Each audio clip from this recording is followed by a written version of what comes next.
Abra sua Bíblia em 1 João capítulo 2 e vamos ler apenas o verso 6. 1 João 2, nós vamos ler apenas o verso 6. Primeira carta de João, já lá no final do Novo Testamento, capítulo 2, apenas a leitura do verso de número 6. Aquele que diz que permanece nele, esse deve também andar, assim como ele andou. Amém? Vamos repetir juntos isso aí, todos? Aquele que diz que permanece nele, esse deve andar também, assim como ele andou. Mais uma vez, mais forte. Aquele que diz que permanece nele, esse deve também andar, assim como ele andou. Amém. De vez em quando aparece na mídia um doido dizendo que é Jesus de Nazaré. Aliás, aqui no Brasil temos um que está se tornando conhecido aí no mundo inteiro. Chama-se Henri Cristo, um paranaense que se diz filho de Deus, encarnação de Deus, diz que é Jesus e se veste a caráter. E quando alguém pergunta, há pouco tempo ele andou o Brasil inteiro, visitou todos os estados.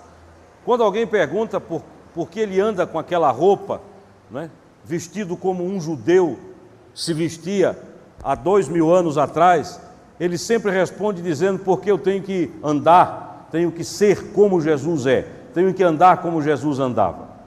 E a pergunta que se faz nesta manhã é: quando a Bíblia nos ensina, nos instrui, como nos instruiu agora, que aquele que nele permanece deve andar como ele andou, será que isso tem a ver com costumes, modo de vestir, modo de pentear o cabelo, com o fato de usar isso, não usar aquilo, é proibido isso, é proibido aquilo? Afinal de todas as contas, o que significa andar como ele andou? O que significa ser como ele foi ou como ele é? O que significa repeti-lo hoje no mundo em que nós vivemos? Ora, para que isso aconteça, para que nós sejamos como ele é, porque ele é o nosso modelo. Apesar de nós vivermos aqui em Alagoas, nosso modelo não são os líderes políticos, os líderes empresariais, não é a liderança que é exercida pelas pessoas que pontificam na mídia. O nosso arquétipo, o nosso paradigma não é nenhuma dessas figuras ilustres que foram projetadas ou são projetadas em nossa sociedade, mas a nossa referência, nosso modelo, nosso arquétipo ainda é e continuará sendo Jesus de Nazaré. É com ele que nós devemos ser. E por isso Paulo diz: sede meus imitadores como eu sou de Cristo. Em outras palavras, lá no texto original, Paulo diz assim: me imitem naquilo que eu imito Jesus. Naquilo que eu sou eu, não me imitem, mas no que eu imito Jesus, vocês podem me imitar. É por isso que ele diz assim: já não sou eu quem vive, mas Cristo vive em mim. Tornar-se como Jesus é aprender com ele, é ouvi-lo, é reagir à maldição com a bênção, é aprender com os passos que ele deu na vida. Em primeiro lugar, meus amados irmãos, para que nós sejamos como ele e andemos como ele andou, nós temos que aprender com o que Jesus ensinou e viveu. A palavra siga-me, quando ele diz: se alguém quer ser meu discípulo, negue-se a si mesmo, tome a sua cruz de cada dia e depois siga-me, venha por mim. A palavra siga-me, lá no contexto onde ela foi escrita, ela significa andar junto, caminhar ao lado. É isso também que significa a palavra jugo. Ele diz: vinde a mim todos vós que estáis cansados e sobrecarregados ou oprimidos, e eu vos aliviarei. E convida-lhes: aprendei de mim, tomai sobre vós o meu jugo. E jugo é a canga que se coloca sobre dois animais para que eles não se afastem, não se distanciem um do outro. Quando um animal está debaixo de jugo, do mesmo jugo, para onde um vai, o outro vai. O que um faz, o outro faz, porque o jugo impõe. Isto significa seguir, andar junto. É comer. Quando Jesus dizia: siga-me, ele estava dizendo: venha comer da comida que eu como, beber da água que eu bebo, dormir onde eu durmo, passar o dia junto comigo, correr os riscos que eu corro e ver as maravilhas que eu vejo. O discipulado não era convite para reunião, como nós fazemos hoje. O discipulado não era convite para um encontro esporádico. Não havia discipulado às segundas, não havia discipulado aos domingos, não havia discipulado em determinadas horas. O discipulado era consequência de uma convivência de 24 horas. Ser discípulo para Jesus implicava em abrir mão, em negar, em largar até a própria família, deixar tudo para trás e andar com Ele dia e noite e dia, comer e dormir, dormir e comer, viver as mesmas expectativas, correr os mesmos riscos, andar pelos mesmos caminhos e sonhar os mesmos sonhos. Isto é seguir a Jesus. Seguir a Jesus hoje é acompanhar esse caminho de Deus e ver como Ele reage diante da vida. Eu posso ter toda a riqueza do meu ponto de vista espiritual, eu posso ter dons espirituais, mas se eu não reajo à vida como Jesus reage, eu não estou sendo cristão nem discípulo. Espiritualidade é alguma coisa que precisa ser bem analisada no meio do povo de Deus. Há um conceito errado de espiritualidade, de que espiritual é o chorão, de que espiritual é o que grita, de que espiritual é o alienado, desatrelado da vida, que vive numa bolha de sabão, vendo as coisas sem participar dela. Outros acham que espiritualidade é ter uma visão mística de tudo, ver mágica em tudo. Outros acham que ser místico é praticar os usos e costumes que eram praticados na Bíblia 2000 anos atrás e que não tem mais nada a ver com os dias atuais. Nada disso é espiritualidade. Há outros que acham que espiritualidade é falar em línguas, é profetizar, é ter visões, é isso, é aquilo outro, é ter a riqueza dos dons. E eu lhes asseguro, com fundamento na palavra de Deus, que nós podemos ter tudo isso e ainda assim não sermos espirituais. Porque o parâmetro da espiritualidade é a estatura e a medida de Jesus de Nazaré. Eu posso falar todas as línguas do mundo e dos anjos, diz Paulo. Eu posso, e a palavra grega é glossolalia, eu posso ter todo o glossário do céu. Eu posso conversar com Gabriel, posso bater papo na esquina com Miguel. Eu posso passear pelas praias com arcanjos. Eu posso ver querubins e serafins e ser uma pessoa carnal. Espiritualidade é ser como Jesus, é andar como Ele andou. O espiritual, o homem e a mulher espirituais são aqueles que andam como Jesus andou. Amém? Por isso Paulo diz aos Coríntios, eu sempre falo nessa igreja de Corinto porque é uma igreja atípica, conquanto seja modelo. Era uma igreja onde havia todos os dons. Uns profetizavam, está lá em 1 Coríntios capítulo 14, na hora do culto um levantava com profecia, o outro com língua, o outro com interpretação, o outro com revelação, o outro com sabedoria, o outro com palavra de conhecimento, curavam enfermos, faziam sinais e prodígios, mas enquanto faziam isso, adulteravam, mentiam, roubavam o dinheiro da igreja, faziam miséria no meio do povo de Deus, se aproveitavam da ceia do Senhor para encher a cara e saíam bêbados do culto. E Paulo diz assim, lamento, disse a igreja de Corinto, mas eu não pude falar a vocês como a espirituais, e sim a carnais. Então, aprender com o que Jesus ensinou e viveu, é aprender a ter uma espiritualidade sadia do ponto de vista bíblico. Amém? Se eu luto contra alguém com as armas que o mundo luta, eu posso falar todas as línguas, mas eu não sou espiritual. Paulo diz isso em 1 Coríntios 13. Em segundo lugar, é aprender com Jesus a ser direto e objetivo. Você que lê a Bíblia já percebeu que com Jesus não tem jogo de cintura? Jesus não tem jogo de cintura. Jesus não tem a diplomacia mineira. Irmão Isaías mora lá, eu já morei 4 anos. Jesus não tem. Uma vez perguntaram a Tancredo Neves. Ele saiu de uma reunião lá no Senado e perguntaram, aliás, com o presidente da República, e perguntaram, doutor Tancredo, como foi a reunião? Porque era um momento de muita tensão, de muita encrenca. Aí Tancredo Neves saiu-se com essa pérola e disse, concordamos em muita coisa e discordamos em algumas. E passem bem. E não disse nada. Concordamos em muito, discordamos em algumas coisas e não disse coisa nenhuma. E essa diplomacia mineira ficou conhecida. Além do tutu maravilhoso dos mineiros, né, Isaías? Além daquela linguicinha gostosa, eles são conhecidos pela diplomacia, porque dizem sem dizer, falam sem falar. É difícil você entender político mineiro. Eu quero dizer a vocês que Jesus nem é político, nem é mineiro. Com ele não tem esse negócio de diplomacia mineira. Com ele não tem esse negócio de jogo de cintura. Não há palavrório desnecessário. Jesus de Nazaré não foi um mestre da retórica. Ele era direto e era objetivo. Presta atenção nos seus mandamentos, como são claros. Ninguém pode dizer que não entende. A Bíblia diz que até um louco, até um doido, diz a Bíblia, não erra esse caminho. Olhe Jesus como é direto. Reconcilia-te com teu irmão. Pá! É tiro na mosca. Não jures de maneira alguma. Não resistas ao perverso. Ama o teu inimigo. Tem um celular aí. Orem pelos que lhes perseguem. Não saiba à esquerda o que faz à direita. Será que alguém pode ser mais objetivo do que isso? Vende os teus bens, dá aos pobres e segue-me. Ninguém pode servir a dois.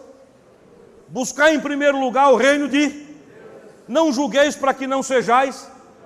Não deis aos cães o que é santo. Pedi e dar-se-vos-á. Entrai pela porta. Isso é ser direto, claro. Agora imagine se Jesus fosse como um pregador, tipo pastor Alexandre, ou se fosse um diplomata mineiro. Jesus ia, ao invés de dizer reconcilia-te com teu irmão, ele ia dizer, seria muito interessante que você fizesse as pazes com seu irmão, vê se pode.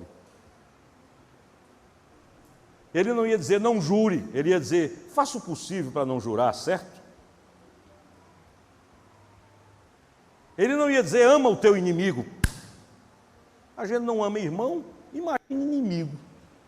Ele ia dizer é difícil. Imagine Jesus dizer isso. É difícil, mas mesmo assim tente amar seu inimigo. Ele não ia dizer, ninguém pode servir a dois senhores. Direto ele ia dizer, faça uma avaliação e se puder, sirva um só. Se fosse hoje era assim. Porque nós transformamos o Evangelho nessa garapa que apenas embriaga, mas não compromete. Em terceiro lugar, com Jesus a gente aprende a ser lógico. Eu fico doente quando chega alguém junto de mim e diz, Deus é ilógico. Eu digo, é mentira. A coisa mais lógica do universo é Deus. Não há nada tão lógico, tão correto. Há uma falsa ideia de espiritualidade por aí, de que para ser espiritual tem que ser ilógico, absurdo, irracional. Mas Jesus trabalha com a razão. Ele não era como o nosso querido Martinho Lutero, que disse que a razão era prostituta. Mas também não era como os iluministas que disseram que a razão era uma deusa. Quando ele diz, amem os seus inimigos, há lógica nisso.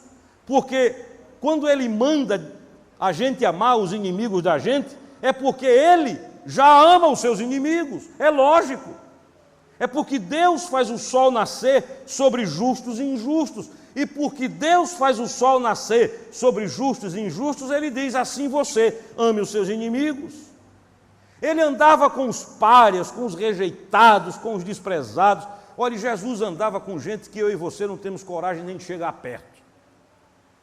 Porque nós somos aqueles que têm uma asepsia espiritual. Nós queremos ser clean, espiritualmente falando. Queremos ser limpos, não é? E quando alguém mais sujo, eu não estou falando do ponto de vista físico, mas moral, aparece, a gente tem até um choque. Agora Jesus andava com certos tipos de pessoas que nós jamais chegaríamos perto. Por quê? Porque tinha uma lógica. Ele ensinava, os sãos não precisam de médicos. Por isso, amados irmãos, andar com Jesus e aprender dele é aprender a ser lógico, a fazer as coisas como Deus faz. Em quarto lugar, é aprender a ser livre de legalismo religioso. Amém? Jesus é o cumprimento das Escrituras e não de modelos. O fariseu é aquele cheio de modelo.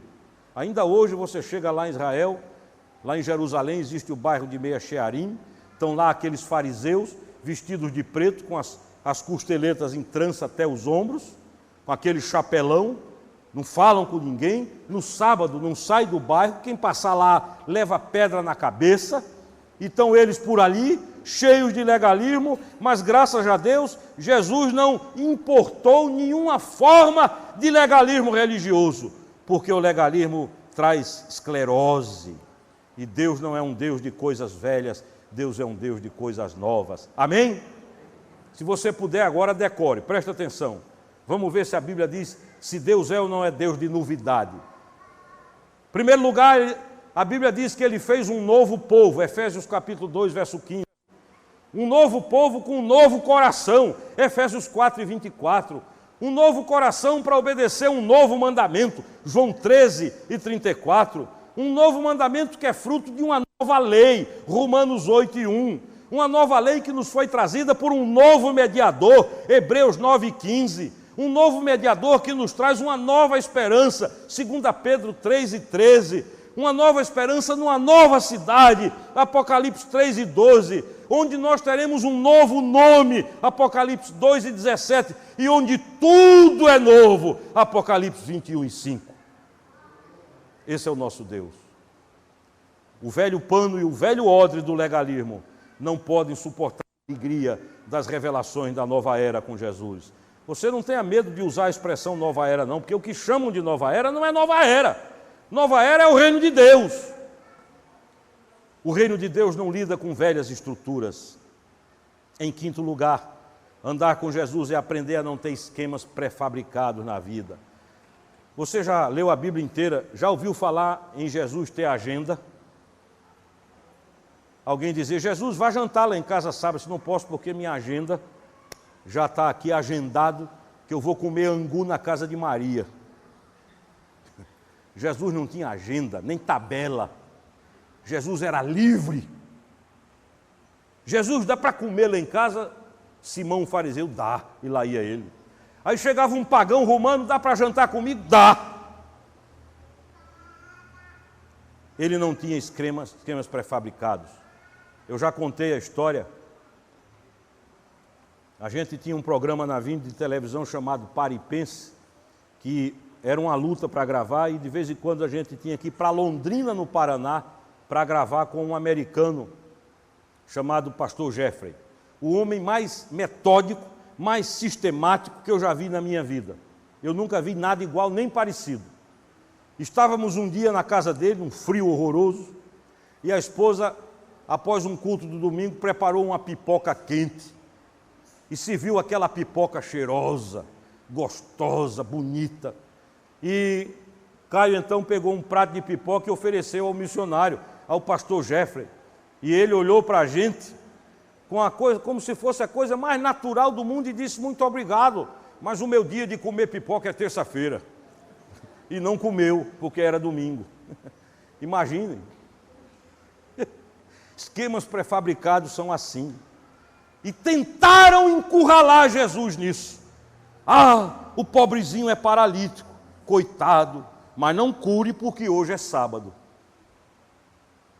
Ah, coitado, eu sei que o Senhor pode ressuscitá-lo, mas deixa ele morto porque hoje é sábado. Ah, os discípulos estão morrendo de fome, a barriga está roncando. O milharal está aí, cada espiga deste tamanho, mas não pode colher milho, porque hoje é sábado.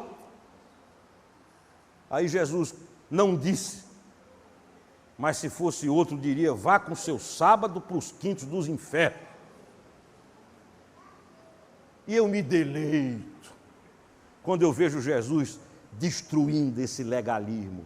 Aí ele cura no sábado, ressuscita no sábado. Dia de sábado, os discípulos, rapaz, olham para Jesus e dizem, a gente está com fome, eles podem arrancar o milharal todo. E eles saem comendo milho dia de sábado, e os fariseus doidos de raiva, porque enquanto eles viviam do não pode, Jesus vivia do pode. porque para Jesus é proibido proibir. O discípulo é o ser mais livre da terra e não tem esquemas pré-fabricados. Amém? Tem disciplina. É outra coisa. É como aqueles que dizem Jesus só cura se for assim. Pronto. Jesus só fala se for assim. Pronto. Aí eu gosto porque eu leio o Novo Testamento, Jesus faz tudo diferente. Chega junto de um que está cego, chega junto de um que é surdo, mudo e diz, efatá. E o cara começa a falar, era mudo. Aí Jesus parece que por ironia, porque Jesus tinha um senso de humor maravilhoso, o indivíduo passou, digamos, 40 anos mudo, nunca falou. Aí Jesus cura, aí olha o conselho que Jesus dá a ele, não conte nada para ninguém. A Bíblia diz, e é lógico, que ele desobedeceu, porque depois de tantos anos mudo, é curado. Aí pede para ele não falar, ele sai falando, fala o dia todo. Aí vai curar outro que é cego, faça-se conforme a tua fé, puf, os olhos abrem. Aí alguém que está olhando diz, pronto, agora eu já sei qual é a fórmula. Pode mandar trazer cego para cá, é aí que a gente quebra a cara. Aí faz a fila de cego. Faça-se conforme a tua fé. Faça-se conforme a tua fé e nada. Faça-se conforme... Ah, pode ir embora cego, você não tem fé. Aí quando eles pensavam que tinham aprendido, chegava outro, Jesus dizia, está cego? Estou. Aí cuspia no chão, fazia lodo, passava no olho, aí os discípulos, quem sabe, iriam dizer, agora eu aprendi. O método, meus irmãos, com Jesus não tem método. O método de Jesus é obedecer a Deus. Esse surdo mudo que ele curou, ele passou saliva na língua. Agora imaginem se dissessem aí em Maceió, pastor Alexandre está passando saliva na língua do povo.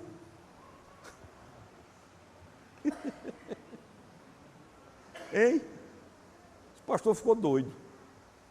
Reúne a igreja e manda o homem embora, que ele enlouqueceu. Se eu fui a um culto lá, ele mandou o povo fazer filho e meteu saliva na língua dos outros. Se levou uma caixa de terra para fazer lodo. Endoideceu. Isso nos mostra que Jesus não tem método. Em último lugar, aprender a andar com Ele é viver a alegria da descoberta do reino de Deus. Meu irmão, a maior descoberta de um ser humano é o reino de Deus. Olhe, descobrir o reino de Deus é viver eternamente em lua de mel com Deus. Amém? É viver eternamente em lua de mel com Deus. Quem descobre o reino, quem entende o reino. O meu grande problema é perceber que há muitos irmãos crentes, salvos, vão para o céu, mas vivem na terra sem ter descoberto o reino. Vivem na terra, são crentes batizados, vão para o céu, mas vivem com os valores do mundo, do sistema. Essa semana eu estava lá na Convenção Batista Alagoana, falando para os missionários do campo, e um deles, eu abri oportunidade para perguntas, e um deles disse, pastor, como é que a gente faz para ser avaliado do ponto de vista bíblico? Porque a gente não aguenta mais a pressão denominacional avaliando a gente como se a gente fosse funcionário de uma empresa. Eu digo, de fato. E eu me lembrei de uma conversa que eu tive com o pastor Estevão Fernandes, irmão de Eli, pastor da primeira igreja batista de João Pessoa, e eu dizia, Estevão, o negócio agora está na seguinte base, é como aqueles pistoleiros do Oeste. Andava com 2 revólveres. Aí ia para o duelo. Aí dava um tiro, pá, matava um, aí marcava a coronha. Fazia não era assim? Fazia uma marca. Aí no fim do ano ele fazia o balanço. Quanto? Juntava lá a reunião de pistoleiros, você está fraco, porque na coronha do seu revólver só tem 14 traços, no meu tem 25. De cabeça virou isso. E o pior é que gera mentira. Tem um bando de menino bobo pregando por aí, empolgado com números, e eles pregam e não são evangelistas, são evangelásticos, né? Porque tem 10 decisões, eles dão um relatório, para a glória de Deus, sempre é assim, para a glória de Deus. Houve 30 decisões. Uma vez eu vi um pastor, cujo nome não vou citar, ele disse, em um fim de semana que eu preguei para jovens na minha igreja, houve 200 decisões, eu digo, se demorasse mais 5 dias ia ter 1000, não era? Do jeito que ia. Aí, um mês depois, encontrei com ele e disse, como é que está a frequência lá? Ele disse, uma média de 150 pessoas. Olha, irmãos, andar com Jesus é descobrir a alegria do reino de Deus e se ver livre de todas essas amarras. de todos esses condicionantes, de todos esses fatores que oprimem, que limitam. Andar com Jesus é andar livre para a glória do nome do Senhor.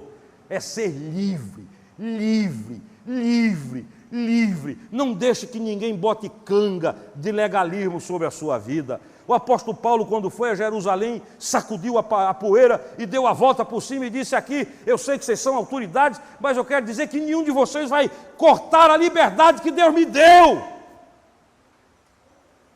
Ele me libertou para ser livre em nome de Jesus. Livre do pecado, livre do diabo, livre de homens, livre de quem quer que seja, livre para chegar no céu e vou chegar lá em nome de Jesus. É para isso que eu sou livre. Aquele que diz que nele permanece, esse deve andar como ele andou. Amém? Não é andar como fulano de tal andou, não é andar como meu professor andou, não é andar como meu marido, minha esposa, minha mãe, meu pai, meus filhos, meus amigos, meus irmãos andam, é andar como ele andou, do jeito que ele andou. E não é andar exteriormente, não é botar uma roupa, não é se fantasiar de judeu, é andar interiormente, porque a Bíblia diz que o que entra no homem não corrompe, mas o que sai, isso é que o corrompe.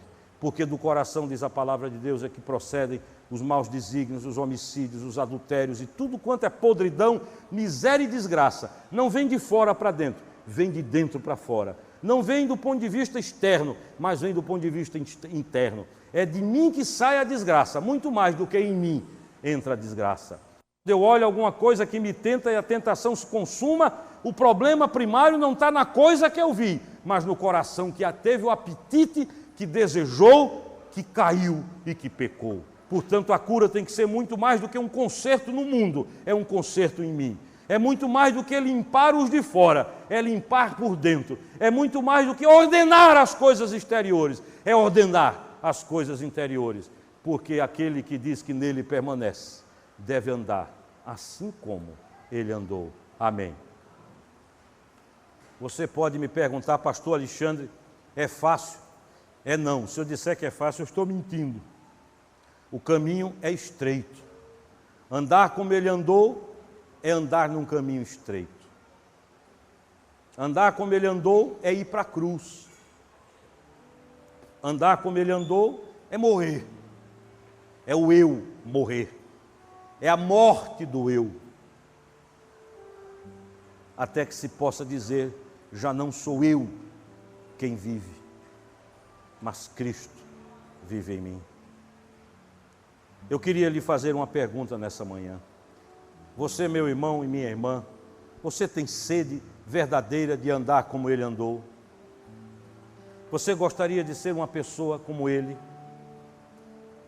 Você tem um desejo no coração de ser como ele? Para o mundo olhar e dizer, puxa vida, que beleza de personalidade, que caráter lindo, que temperamento abençoado, que valores. Olhe, é capaz que alguém diga assim, essa pessoa é de outro planeta, não é daqui. É como a história daquela irmã Conceição, que eu botei no boletim de domingo passado, que o pastor Wagner termina dizendo, nós não merecíamos ter aquela mulher em nosso meio. Que foi que nós fizemos, diz ele, para merecer irmã Conceição? Gente do céu. Mas só é assim quem anda com ele. Se você quer ser igual à sociedade onde você está, se você quer ser igual a um professor a quem você admira, se você quer ser igual a uma referência de sua vida, seja. Agora, se você quer ser igual a Jesus, você precisa andar por onde ele andou. Gostaria que viessem aqui para a gente orar, aqueles irmãos e irmãs que nessa hora, do fundo do coração, lá da rapa do tacho, como a gente diz, olham para mim e dizem, pastor, eu quero andar como ele andou. 1 João 2, verso 6. Aquele que diz que permanece nele, esse deve andar como ele andou. Então, saia do seu lugar, ajoelhe-se aqui à frente, venha. Se não puder se ajoelhar, fique de pé, mas não perca essa oportunidade que o Espírito Santo lhe dá. E é assim, cada vez que você atende um apelo, ouve a voz do Senhor, você não tem a ilusão que você vai sair daqui já acabado, prontinho, empacotado, mas tenha certeza de que mais um pouquinho Deus vai construir, e de pouquinho em pouquinho Ele chega lá em nome de Jesus. Amém?